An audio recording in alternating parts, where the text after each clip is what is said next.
برائے مہربانی ڈاکٹر سعید مکی کے چینل کو سبسکرائب کریں اور بیل آئیکن پہ کلک کریں۔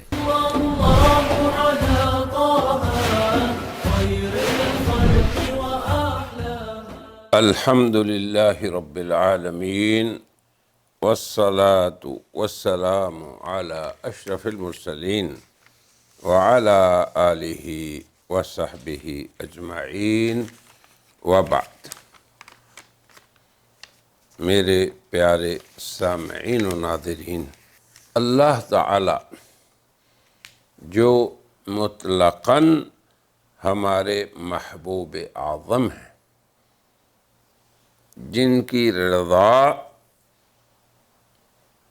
حاصل کرنا بندے کا مقصود اصل ہونا چاہیے، یقین کریں وہ ہمارے محب بھی ہیں۔ اللہ کی بندوں سے محبت رحمان، رحیم، رؤوف، کریم، یہ وہ الفاظ ہیں جو مظہر ہیں اللہ کی رحمت اور بندوں سے شفقت کے۔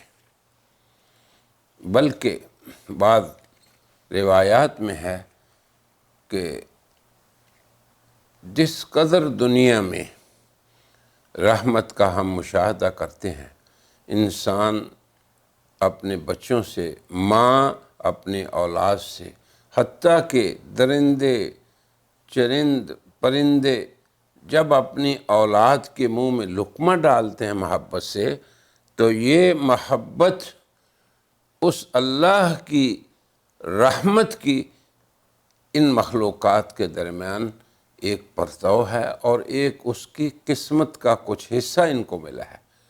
اصل ہمارے رحیم رب رحیم ہیں، جو رب کریم ہیں، جو رؤوف بھی ہیں بالعباد اور رحیم بھی ہیں بندوں کے۔ بسم اللہ الرحمن الرحیم، یہیں سے اللہ نے اپنا تعارف شروع کرایا۔ اب عموماً ہم لوگ کہتے ہیں کہ اللہ کی رحمت وہ تو بہانے ڈھونڈتی ہے کہ اپنے بندوں کو کیسے معاف کر دے، کیسے ان سے شفقت کا معاملہ فرما دے، کیسے اس کے بندے اس کی جنتوں کے حقدار بن جائیں۔ تو اب اس کے لیے ایک موٹی سی بات اور مثال ہمارے سامنے ہے۔ ابھی چند روز پہلے ہم حرمت والے مہینے رجب میں تھے۔ اب دیکھیں، مہینوں کو حرمت والا بنا دینا، اور پھر میں جہاں سے آپ سے مخاطب ہوں یہ حرمت والا شہر ہے، حرم مکہ مکرمہ، حرم محترم سے میں بات کر رہا ہوں۔ اب آپ دیکھیں، زمانوں کو فضیلت دینے کی غرض بندوں پہ رحمت، مکان کو فضیلت دینے کی غرض بندوں پہ رحمت۔ وہ کیسے کہ جناب رسول اللہ صلی اللہ علیہ وسلم فرماتے ہیں کہ جس شخص نے مسجد حرام میں ایک نماز ادا کی، اب آپ دیکھیں کہ اس مقام کو شرف دینا یہ بھی الرحمن کی رحمت کا مظہر ہے بندوں کے لیے، تو اس کو کتنا ثواب ملے گا؟ 100,000 صلاۃ۔ اب آپ کے عمل صالح کا اس حرم محترم میں 1,00,000 گنا بڑھ جانا کیا کوئی کم ہے؟ یہ اللہ کی رحمت کا مظہر ہونا کہ ہمیں پھر بھی سمجھ نہ آئے کہ ہمارا رب ہمارا محب ہے، اور اسے سب سے زیادہ ہم ہی سے محبت ہے۔ کاش کہ ہم اس چیز کو سمجھ جائیں۔ آج کی اس مجلس میں میں اسی عقدے کو اپنے برادران محترمین سامعین و سامعات کو سمجھانا چاہتا ہوں کہ بندہ اور اپنے رب کے درمیان جو رحمت اور شفقت کا ایک رشتہ ہے اس کو سمجھے۔ یا ایھا الانسان ما غرک بربک الکریم، اے انسان تو اپنے رب کریم سے کیسے تو دھوکے میں آ گیا، اس دنیا کے اور اس دنیا کے مادی حالات سے اور مادی مسائل سے، کہ تو اسے بھول گیا۔ تو یہ احساس ہمیں ہونا چاہیے، اور یہ حرمت والے مہینے، برکت والے مقامات اور برکت والے زمانے، یہ ہمیں جھنجھوڑتے ہیں۔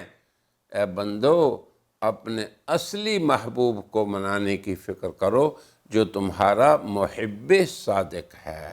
اب آپ دیکھیں، رجب سے آپ نکلے تو ماہ شعبان آ گیا۔ اب کسی مقام کو فضیلت دینا، میں اسے کہا کرتا ہوں یہ رحمت خاصہ ہے۔ اب کوئی شخص اگر حرم مکہ میں آئے گا، بہرحال سفر کر کے، مشقت کر کے، تو وہ 1,00,000 کا اجر پائے گا۔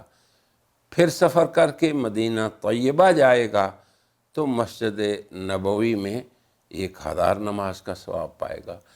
گھر سے جب آپ مسجد کے لیے نماز ادا کرنے کے لیے نکلیں گے تو 25 گنا زیادہ ثواب پائیں گے۔ یہ کیا ہے؟ یہ اللہ کے عشق و محبت اور بندے کے ساتھ شفقت و رحمت کے مظاہر ہیں۔ مگر مقام کی برکات، یہ اسے میں خصوصی رحمت کہتا ہوں۔ کیوں کہ ساری دنیا تو بیک وقت اس مکان میں جمع نہیں ہوتی، مگر زمانے کی جو برکتیں ہیں، زمانہ خود گھیر لیتا ہے، سایہ فگن ہو جاتا ہے، خود بخود۔ جہاں سورج نکلے گا، جہاں چاند نکلے گا، جہاں رات ہوگی، جہاں دن ہوگا، وہاں رجب بھی آئے گا، وہاں شعبان بھی جائے گا، وہاں رمضان بھی جائے گا۔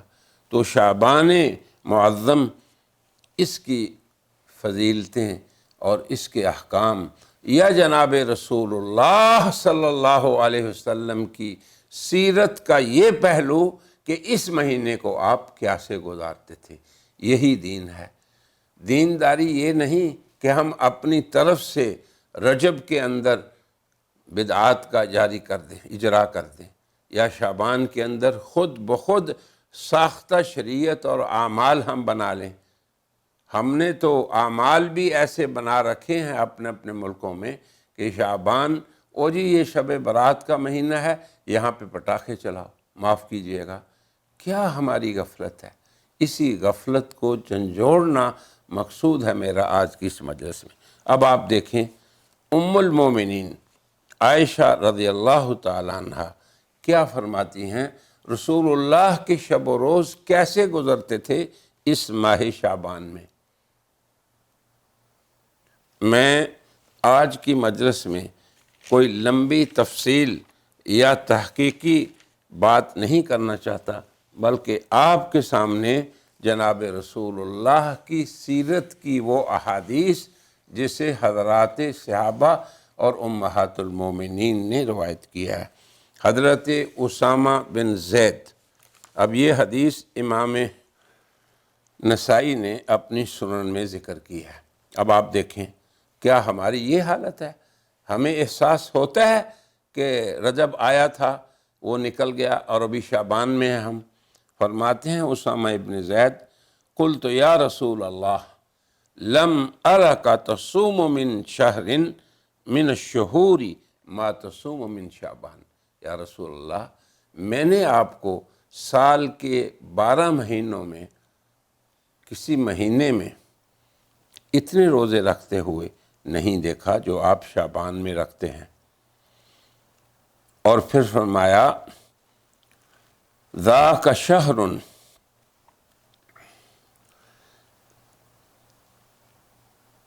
یغفل الناس فیہ عنہ، ایک مہینہ ایسا ہے کہ لوگ غفلت میں رہتے ہیں۔ چونکہ رجب کا مہینہ حرمت والا ہے، عرب کے ہاں بھی اس کا بڑا اہتمام تھا، جاہلیت میں بھی تھا، جیسے ہم نے پہلے حلقے میں ذکر کیا۔ مگر رجب کے بعد جو مہینہ آتا ہے اور رمضان شہر صیام و قیام، اس سے پہلے رجب اور شعبان اور رمضان کے مابین ایک مہینہ ہے جس میں لوگ غفلت سے رہتے ہیں۔ تو گویا غفلت کے وقت میں توجہ الی اللہ، یہ ہے اصل پہلا سبب کہ جناب رسول اللہ شعبان میں کیوں کثرت روزے رکھتے تھے۔ اس سے یہ بھی مسئلہ ثابت ہوا کہ بندہ اللہ کی طرف اس وقت متوجہ ہو جب لوگ عام غافل ہوں، تو یہ بھی ایک مستحسن عمل ہے۔ تو آپ نے فرمایا بین رجب و رمضان، رجب اور رمضان کے درمیان۔ پھر فرمایا وَهُوَ شَهْرٌ تُرْفَعُ فِيهِ الْأَعْمَالُ إِلَى رَبِّ الْعَالَمِينَ، کہ اس میں اعمال رب العالمین اس کے سامنے پیش کیے جاتے ہیں۔ پھر آگے فرمایا وَأُحِبُّ أَن يُرْفَعَ عَمَلِي وَأَنَا صَائِمٌ، رواہ النسائی، کہ میں چاہتا ہوں کہ جب بندوں کے اعمال جائیں تو میرا بھی عمل جائے، تو میرا کس حالت میں عمل جائے کہ میں روزے دار ہوں۔ یہ حضرت اسامہ بن زید فرما رہے ہیں۔ آگے حضرت انس بن مالک رضی اللہ عنہ فرماتے ہیں کان رسول اللہ صلی اللہ علیہ وسلم یصوم ولا یفطر، روزے رکھتے مسلسل شعبان میں، افطار نہ کرتے، حتی نقول ما فی نفس رسول اللہ ان یفطر العام، کہ رسول اللہ صلی اللہ علیہ وسلم تو اب افطار ہی نہیں کریں گے۔ پھر یہ بھی آتا ہے کہ افطار کرتے اور روزہ نہ رکھتے، ہم یہ سمجھتے کہ اب وہ روزے نہیں رکھیں گے۔ وَكَانَ أَحَبُّ الصِّيَامِ إِلَيْهِ فِي شَعْبَانَ، یعنی رمضان کے تو فرض روزے ہیں، لیکن نفلی روزوں میں سے سب سے زیادہ محبوب روزہ آپ کو شعبان میں ہوتا۔ رواہ الامام احمد، اسے امام احمد نے اپنی مسند میں ذکر کیا ہے۔ اور جناب رسول اللہ صلی اللہ علیہ وسلم کی اس مہینے میں اب یہ بھی دیکھیں کہ اس کے بعد صیام و قیام کا مہینہ آ رہا ہے، یہ دیکھیں فطری طور پہ تدریجی طور پہ اس مہینے کی تیاری کا بھی یہ تقاضا ہے۔ بعض لوگوں نے تو یہ لکھا ہے کہ رمضان شعبان کے روزے بے منزلہ سنن رواتب کے ہیں، جیسے ہم فرض نماز سے پہلے نوافل اور سنن ادا کرتے ہیں، تو یہ ایک فرض نماز کی عظمت کی علامت ہے۔ ایسے ہی رمضان کا روزہ فرض ہے، تو اس کے لیے استعداد اب آپ دیکھیں نبی کریم صلی اللہ علیہ وسلم کی سیر کی کتابوں میں لکھا ہے وَمِن شِدَّةِ مُحَافَظَتِهِ صلی اللہ علیہ وسلم علی الصوم فی شعبان، کہ رمضان سے پہلے شعبان میں اس قدر آپ اہتمام فرماتے ان ازواجہ رضی اللہ عنہن، کہ وہ یہاں تک کہتی کہ یا رسول اللہ صلی اللہ علیہ وسلم پورا مہینہ ہی روزہ رکھیں گے، حالانکہ رسول اللہ صلی اللہ علیہ وسلم سوائے رمضان کے کسی مہینے کے مکمل روزے نہ رکھتے تھے۔ تو اب آپ کے اس عمل کو کہ رمضان میں آپ کثرت سے، شعبان میں آپ کثرت سے روزے رکھتے، کئی روایات میں اس کو بیان کیا گیا ہے۔ اور پھر وہ روایات جو آپ صلی اللہ علیہ وسلم کے اس ماہ مبارک میں روزے کے بارے میں آئی ہیں، وہ اس قدر متعدد طرق سے روایت ہوئی ہیں کہ ان کے متعدد طرق سے روایت ہونا وہ اس بات کی دلیل ہے کہ یہ روایات کلہ حسن لغیرہ، بلکہ بعض روایات تو ہم ابھی ایسی بھی ذکر کریں گے کہ جن کو تمام اس دور کے محدثین نے بھی صحیح کہا ہے۔ تو ہماری گزارش یہ ہے کہ ہم اس مہینے میں تیاری کریں اور غفلت کو چھوڑ دیں۔ اور پھر حضور اکرم صلی اللہ علیہ وسلم نے فرمایا، دو سبب بیان کیے، یہ رسول اللہ صلی اللہ علیہ وسلم کی زبانی میں نے جو دو حدیثیں بیان کی ہیں اس میں خود بیان ہے کہ جب صحابی نے یہ پوچھا کہ آپ کیوں کثرت سے روزے رکھتے ہیں اس مہینے میں، اس میں ابھی کسی خاص رات کا دن نہیں، کسی خاص دن کا ذکر نہیں، یہ بھی یاد رکھیں آپ۔ ہاں یہ ضرور ہے کہ رسول اللہ سے جب پوچھا گیا تو آپ نے فرمایا 2 سبب ہیں اس کے، ایک یہ کہ لوگ اس میں غفلت برتتے ہیں، کیونکہ پہلے رجب کا مہینہ حرمت والا ہے، پھر اس کے بعد رمضان کا مہینہ صیام و قیام کا ہے، مگر شعبان میں لوگ غفلت برتتے ہیں۔ تو عبادت غفلت میں کرنا ورد فی الحدیث کل ہجرت الی، جیسے میری طرف ہجرت ہے۔ جب عام لوگوں کے اندر ہوا غفلت کی ہو تو اس وقت اللہ کا کوئی بندہ اللہ کی طرف خصوصی توجہ کرے اور اپنی اصلاح کی خاطر وہ روزے کا اہتمام کرے، اللہ کے سامنے نوافل کا اہتمام کرے اور قرآن کی تلاوت کرے۔ بلکہ عام سلف صالحین سے یہ منقول ہے کہ شہر شعبان شہر القراء، یہ قراء کا مہینہ ہے۔ وہ کس لیے کہ آپ کو پتہ ہے کہ رمضان المبارک میں قاری حضرات، حفاظ کرام حضرات تراویح کی نماز میں قرآن کو ختم کرنے کا اہتمام کرتے ہیں، مگر سلف میں یہ اہتمام تھا کہ جو ہی شعبان کا مہینہ طلوع ہوتا تو وہ اپنے آپ کو اپنے دنیا کی مشغولیات سے فارغ کر کے قرآن کے مراجعے میں لگ جاتے، اس لیے یہ سلف کے ہاں قراء کا مہینہ مشہور ہے۔